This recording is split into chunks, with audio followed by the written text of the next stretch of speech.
प्यारी साथ संगत जी, प्रेम से कहिए साथ संगत जी। सदगुरु माता सुदीक्षा जी महाराज की कृपा से आज आप संतजनों के यहाँ पर आकर दर्शन करने का, आप जी से आशीर्वाद प्राप्त करने का ये अवसर दास को और दास के साथ आए हुए सारे सेवादार महात्माओं को, हम सबको ये अवसर मिला है। बहुत हृदय को प्रसन्नता हो रही है।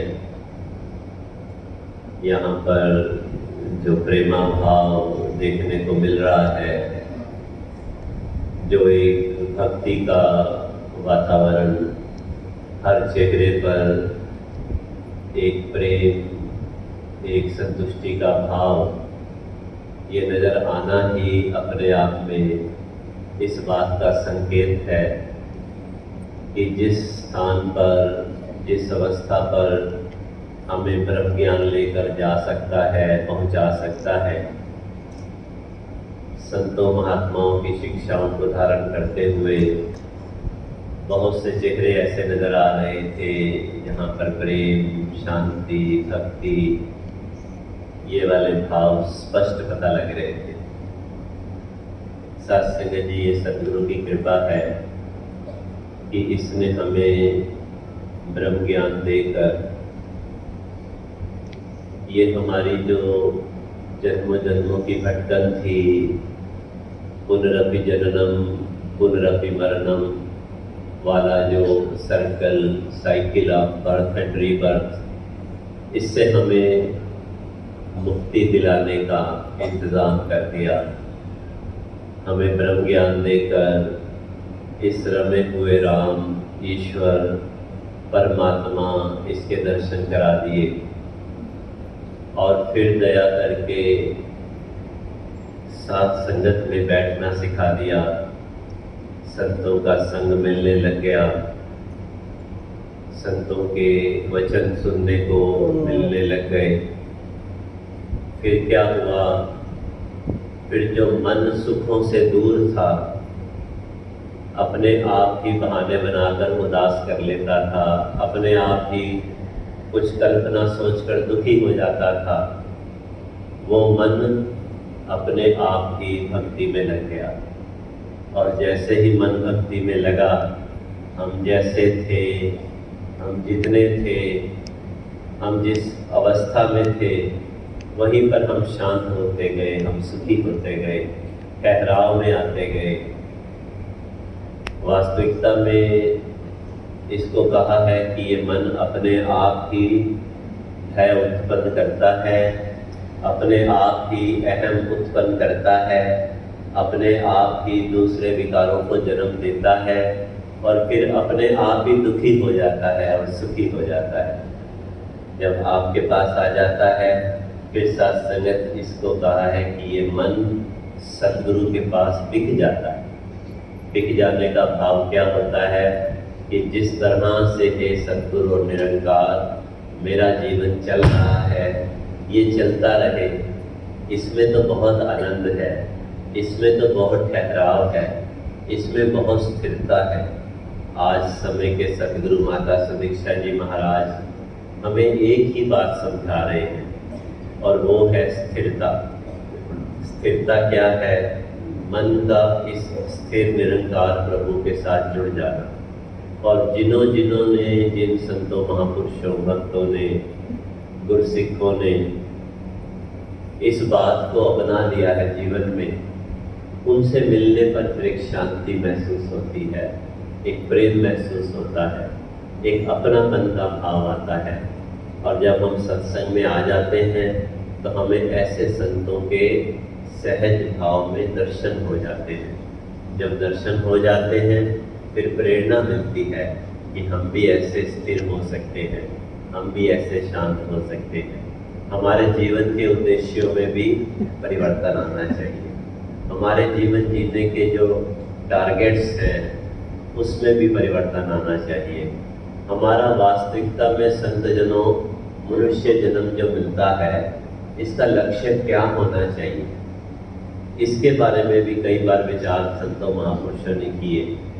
मनुष्य जन्म का लक्ष्य ही परमपिता परमात्मा की जानकारी है। परमपिता परमात्मा के साथ अपना नाता जोड़कर इस मनुष्य जन्म का ही उद्धार हो सकता है, अन्यथा हो नहीं सकता है। जिस पर सत्संग जी सतगुरु बाबू और सतगुरु की कृपा से बाबू ओमी जी ने एक गीत लिखा था, ना संगत थी ना सतगुरु था, बस सोना खाना पीना था, ऐसे तो जानवर भी जीते, वो जीना भी कोई जीना था।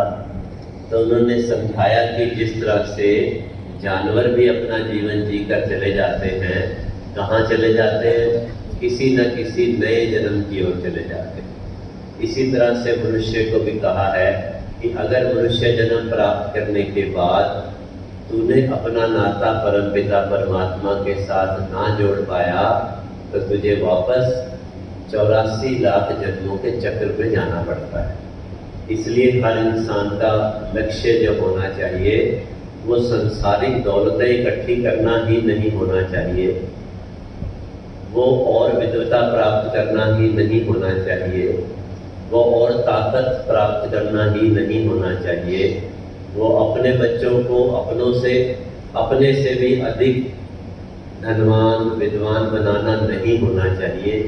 केवल ये नहीं होना चाहिए, जो इंसान का लक्ष्य होना चाहिए स्वयं भी परमपिता परमात्मा के साथ जुड़ा रहे और जितनों को भी वो प्यार करता है, जितनों को भी वो अपना समझता है, उन सबको भी इस ईश्वर परम सत्ता के साथ जोड़ने का प्रयास करते रहना चाहिए। क्योंकि जीवन में जितना कुछ भी मिल जाएगा, अगर ईश्वर नहीं मिलेगा तो जीवन की यात्रा फिर दोबारा से बहुत लंबी हो जाती है। तो यहाँ पर सत्संग जी आज संपूर्ण हृदय वाणी में जो अब हमारा ध्यान दिलाया जा रहा है वो उन सब के लिए कहा जा रहा है जिनके जीवन में ब्रह्म ज्ञान आ गया, उन सब के लिए कहा जा रहा है जिन्होंने ब्रह्म ज्ञान प्राप्त करके अपने जीवन में सत्संग को महत्ता दे दी, जिन्होंने ब्रह्म ज्ञान प्राप्त करके सेवा अपने महाजनों महापुरुषों से मांग ली और फिर सेवा करने लग जाए, जिन्होंने अपने मन को चिंता से निकालकर इस हरि नाम के सिमरन में लगाना शुरू कर दिया। इन तीनों काम को करने से जो जीवन के अंदर परिवर्तन आता है वो महसूस करने लगे। अब वो कौन सी श्रेणी में आ गए? वो संत जनों की श्रेणी में आ गए, महापुरुषों की श्रेणी में आ गए। तपस्या सत्संग जी यही होती है जो आप संत महात्मा यहाँ आकर बैठे हुए हैं। तपस्या यही होती है जो बाहर धूप में हमारे सेवा दल के भाई बहन सुबह से आकर इतनी सुंदर व्यवस्था कर रहे हैं। ये घर में रह सकते थे, घर में आराम के साधन थे, छुट्टी का दिन है, पर उस सब में से निकलकर जब यहाँ पर आकर बैठ गए हैं, यहाँ पर आकर सेवाएं संभाल रहे हैं, यही तपस्या होती है।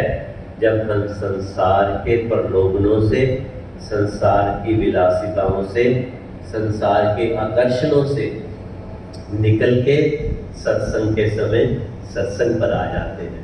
इसको कहते हैं साधु होना, जिसने मन को साध लिया है, जिसका मन विषयों के प्रति इतना उजागर नहीं होता कि हरि नाम ही छोड़ दे, हरि सिमरन को ही भूल जाए। तो आप संत महात्मा उस श्रेणी में आ गए। अब सत्संग जो इस शब्द में संपूर्ण हृदय वाली के सतगुरु बाबा हरदेव सिंह जी महाराज कह रहे हैं कि अब अगर हम संत जन बन गए तो अब हमारा संत बनने के बाद भी कोई लक्ष्य होना चाहिए। जैसे इंसान का प्रथम कर्तव्य लक्ष्य यही होना चाहिए मुक्ति को प्राप्त करे।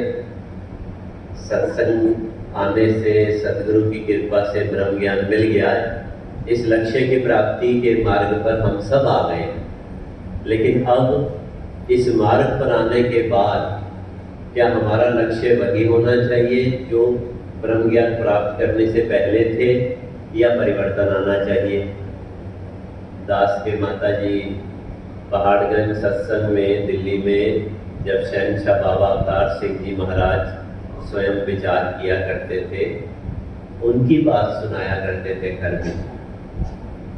कहते थे सदगुरु बाबा अवतार सिंह जी महाराज ने कहा था कि साध संगत जी, मैं देखता हूँ आपको ब्रह्म ज्ञान लिए हुए बहुत वर्ष हो गए,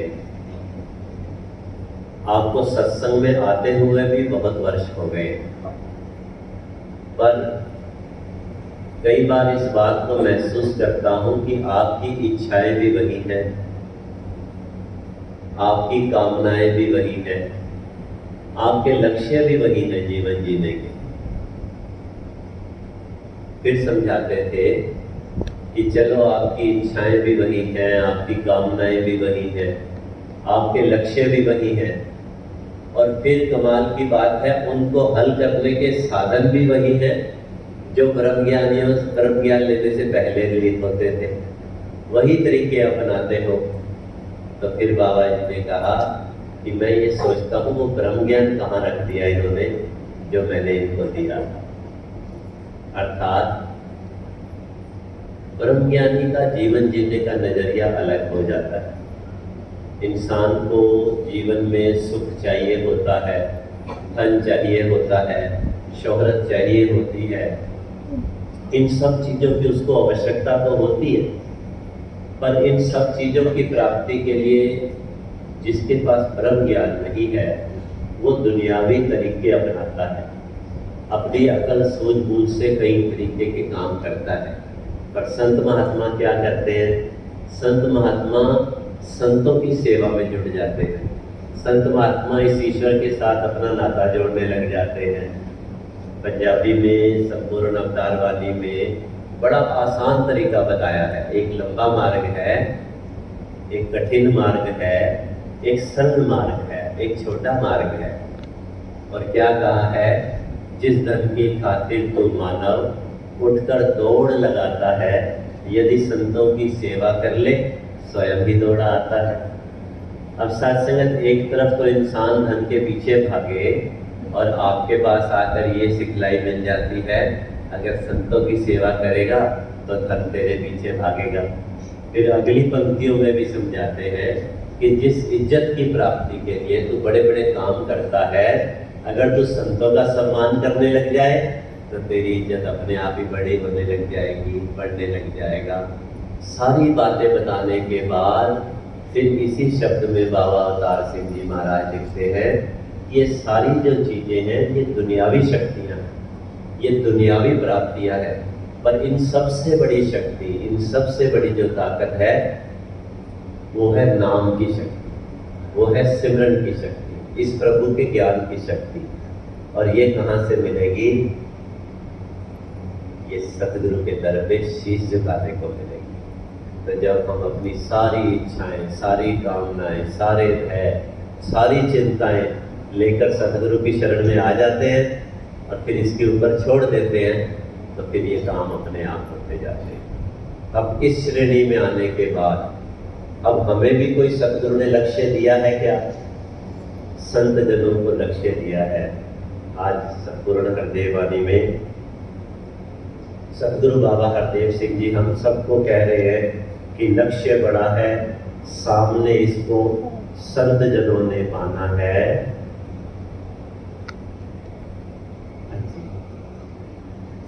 सत्य ज्ञान के ये उजियारा जग भर में फैलाना है। अब सत्संग जी कह रहे हैं लक्ष्य बड़ा है, संत जनों ने इसको पाना है, सत्य ज्ञान का ये उजियारा जग भर में फैलाना है। अब आज हम इतने परिवार यहाँ पर मिलके बैठे, आदरणीय भाई साहब खेत्री जी ने अभी भी उन महात्मा का नाम लिया जिन्होंने यहाँ पर सत्संग आरंभ किया था। वास्तविकता में संत जनों खुद सुखी होने के बाद उन्होंने इस कार्य को किया कि मैं दूसरों तक भी ब्रह्म ज्ञान की आवाज दे पाऊं, दूसरों तक इस सत्य की बात पहुंचा पाऊं, दूसरों को कह पाऊं। तो अब हमारा सबका संत जनों को एक लक्ष्य जो हमने अपने जीवन के बना के रखे होंगे, लेकिन जो सत्य, जो सतगुरु हमें आज लक्ष्य दे रहे हैं या चाहते हैं, वो ये है कि हमने उस काम को भी करना है कि सत्य ज्ञान का ये उजियारा जग भर में फैलाना है। कैसे जी? छोटे छोटे दायरों में फंसकर ना रह जाना है। अब सत्संग जी कह रहे हैं कि अगर ये लक्ष्य दे रहा हूं तो इस लक्ष्य को प्राप्त करने में बाधा क्या आएगी। पहली बात बता रहे हैं कि छोटे छोटे दायरों में फंस के ना रह जाना। जैसे सतगुरु बाबा हरदेव सिंह जी महाराज उदाहरण लिया करते थे, एक जार में मछली होती थी, किसी ने दया की, उस जार को नदी के पानी में डाल दिया, तालाब के पानी में डाल दिया। अब थोड़ी देर बाद देखा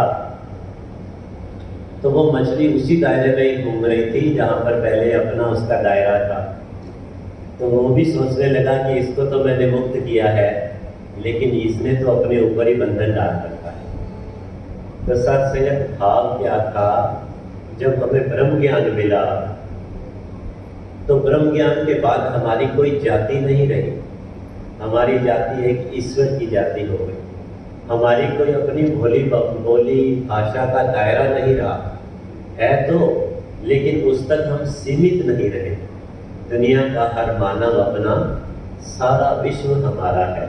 जब ब्रह्म ज्ञान की दृष्टि से देखते हैं तो फिर यही भाव नजर आता है, छोटे दायरे में नहीं कि ये मेरी बोली बोलते हैं, ये हमारी जाति वाले हैं, ये हमारी प्रांत वाले हैं, ये हमारे देश वाले हैं। ब्रह्मज्ञानी का सगल आकार, ब्रह्मज्ञानी आप निरंकार। ब्रह्मज्ञानी का सगल आकार क्यों कहा है?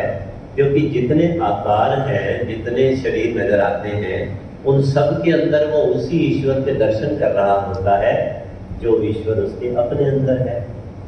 यहाँ भी बैठे हुए दास पढ़ रहा था, यहाँ पहले बोर्ड में लिखा है बर्तनों में अंतर है लेकिन पानी सब में एक, शरीर अलग अलग है पर प्रभु सब में एक।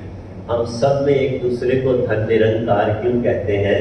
क्योंकि हम जिस निरंकार का हमें ज्ञान मिला है, हम सब में उस निरंकार के दर्शन करते हैं। और फिर कहते हैं जब जो भी आता है सामने, धन निरंकार, कि हे निरंकार तू धन्य है, तू इस रूप में भी है, तू इस रूप में भी है, रोगी में भी तू है, स्वस्थ में भी तू है, अमीर में भी तू है, गरीब में भी तू है। कोई मेरी भाषा बोलता है उसमें भी तू है, कोई मेरी भाषा बिल्कुल नहीं समझता उसमें भी तू है। सब में तेरा रूप है। सिए राम में सब जग जानही, करूं प्रणाम जोर जुग पानही। मैं दोनों हाथों को जोड़कर जो मेरे सामने आता है, मैं उसमें प्रभु आपके दर्शन करता हूँ। तो छोटे छोटे दायरों में बट के ना रह जाना है जी। काम बड़ा जो करना है तो दिल को बड़ा बनाना है। ये काम बड़ा है साथ संगत, बाकी काम छोटे। जो मैं सोचता हूँ ये मेरे लिए, मेरे परिवार के लिए अच्छा है, ये मेरे लिए अच्छा है। साथ संगत जी, एक नौजवान महापुरुष एक संतों के पास आया और आकर कहने लगा कि ऐसा कैसे हो सकता है कि मैं सबका भला मांगूं और मेरा भी भला हो जाए। तो महापुरुष हंसने लगे, कहने लगे बच्चे आप संगत पे आते रहो, आपको सब पता लग जाएगा। कहने लगा नहीं नहीं, मुझे ये बात समझाओ, मैं फैक्ट्री में काम करता हूँ, मेरे को तो मेरी तनख्वाह बढ़नी चाहिए ना। अब मेरी तनख्वाह बढ़े, मेरी पगार बढ़ेगी तो मैं सुखी होऊंगा। मैं सबकी पगार बढ़े उसके लिए क्यों मांगू? तो सत्संगत, कुछ समय थोड़े दिनों के बाद ऐसा आया कि कोई नोटिस आ गया, वो फैक्ट्री बंद करने का आदेश आ गया। अब सत्संगत जी वो आकर महापुरुषों को कहता है, महापुरुषों अगर वो फैक्ट्री बंद हो गई तो मेरी तो नौकरी जाएगी जाएगी, बाकी सबकी भी चली जाएगी, तो अब मैं क्या करूं? तो सत्संगत महात्मा ने कहा देखा समझ में आ गया ना, जब हम सबका भला मांगते हैं उसमें हमारा बड़ा भला होता है। जब हम दिल को बड़ा करते हैं, जब हम दूसरों का भला मांगते हैं, जब हम सबके सुखों की अरदास करते हैं, वो फैक्ट्री रहेगी बेटा तो तेरी नौकरी भी रहेगी, जब नौकरी रहेगी तो तरक्की भी रहेगी, प्रमोशन भी मिलेगी। इसी तरह से संत महात्मा दिल को बड़ा करते हैं, हर एक का सुख मांगते हैं, सबके लिए। जिसको भी देखते हैं इसके जीवन में ये कमी है, मुंह पर किसी के नहीं कहते, उसके मुख पर तो कहते हैं कि संतजनों महापुरुषों कोई बात नहीं, आप सिमरन करोगे ना ये समय भी निकल जाएगा, जल्दी ठीक हो जाएगा। लेकिन बाद में अकेले में इस निरंकार सद्गुरु से अरदास करते हैं, कृपा करो कि इनके अंदर ज्ञान का प्रकाश बढ़ जाए, इनको अपनी ये परेशानी छोटी लगने लग जाए, इनका दुख जो है वो जल्दी से दूर हो जाए।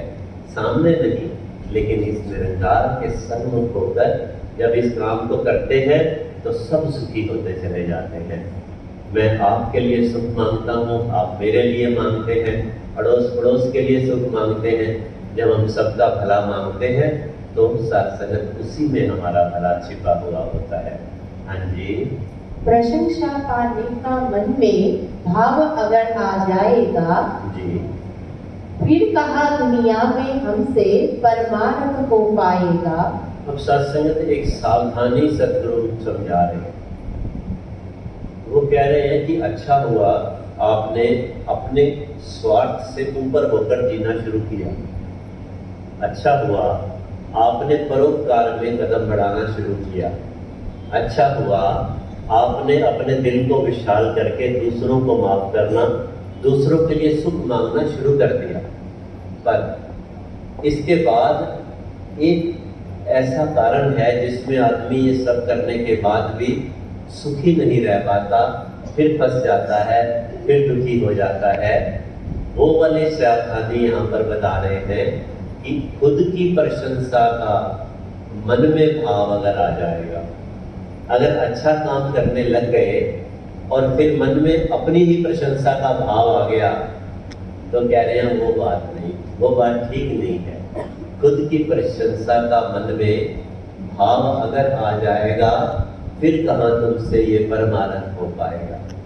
सत्संग ये भक्ति का मार्ग है, ये प्रेम का मार्ग है। इसमें दूसरे को सम्मान देना, दूसरे को आगे करना, दूसरे के गुण गाना, हमेशा अच्छाई करना। निरंकारी राजमाता जी कहते थे कि वो बड़ा अज्ञानी पुरुष होता है जो ये समझता है कि दूसरे की बुराई करके, दूसरे की निंदा करके शायद मैं अपने आप को श्रेष्ठ साबित कर दूंगा। दूसरे को बड़ा कहने वाला ही बड़ा होता है। जो दूसरे को सम्मान देता है वो स्वयं सम्मान प्राप्त करता है, लेकिन जो अपनी प्रशंसा में फंस जाता है वो ये बड़े वाला काम नहीं कर पाएगा, वो इस लक्ष्य को हासिल नहीं कर पाएगा। संत महात्मा कहते हैं इस बात की सावधानी रखो, हमेशा ही दूसरे की उस्तत करो। अगर नहीं हो पा रही तो कम से कम किसी की निंदा मत करो, किसी की बुराई मत करो। निरंकारी राजमाता जी समझाते हैं, कहते हैं कि जैसे हम सब अपने घर में झाड़ू बाहर की तरफ लगाते हैं, कोई भी झाड़ू अंदर की तरफ नहीं लगाता, बाहर का कूड़ा अपने घर में नहीं लेके आता। जब हम किसी की निंदा करते हैं, किसी की बुराई करते हैं, बैठकर किसी की बात ऐसे करते हैं कि उसको ये काम नहीं करना चाहिए, उसको वो नहीं करना चाहिए, वास्तविकता में हम अपने घर में उल्टा झाड़ू लगा रहे होते हैं। अपने घर में दूसरा भी जो गंद है, जो कूड़ा करकट है वो ला रहे होते हैं। इससे बचना है। अपनी प्रशंसा करवाने की बजाय जब हम दूसरों को सम्मान देते हैं, दूसरों को आगे करते हैं, तो यही भक्ति होती है। और उसके लिए कहा है कि भक्ति करे पाताल में, प्रगट करे आकाश, तीन लोक में ना छिपे कबीर हरि का दास। आगे कैसे जी? कहे हर देव निज सारथ से ऊपर उठते जाना है। हाँ जी। जनहित में निष्काम भाव से आगे कदम बढ़ाना है। अब सत्संग सदगुरु समझा रहे हैं इस कर्म को करने के लिए, दूसरों तक इस ब्रह्म ज्ञान की आवाज देने के लिए हमें निज स्वार्थ से ऊपर उठना है। भगवान श्री कृष्ण भी कह रहे हैं, हे अर्जुन, जो स्वयं के लिए ही पकाता है और स्वयं ही खाता है, वो पाप ही कमाता है और पाप ही खाता है। यहाँ सदगुरु हमें पुण्य करने को कह रहे हैं।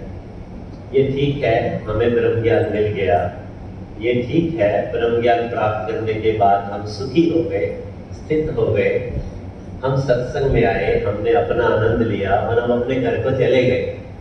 ये तो स्वयं ही कमाना और स्वयं ही खाना हो गया। तो निज स्वार्थ से ऊपर उठते जाना है।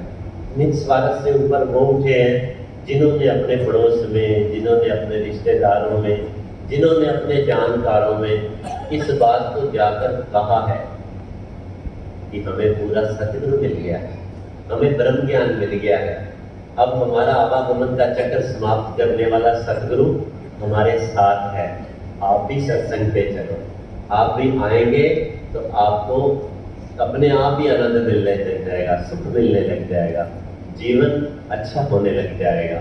तो यहाँ पर सत्संग जी सतगुरु बाबा हरदेव सिंह जी महाराज इस और हमारा ध्यान दिला रहे हैं। जिस तरफ सतगुरु माता सुदीक्षा जी आज हम सबको लेकर चल रहे हैं, अनेकों स्थानों पे डिस्ट्रिक्ट में जाकर किस तरह से सत्संग समागम करते जा रहे हैं, देश में विदेश में आगे बढ़ते जा रहे हैं, उसका कारण भी यही है क्योंकि सतगुरु के हृदय में निज स्वार्थ से ऊपर होकर सारे संसार को सुखी करने का भाव होता है।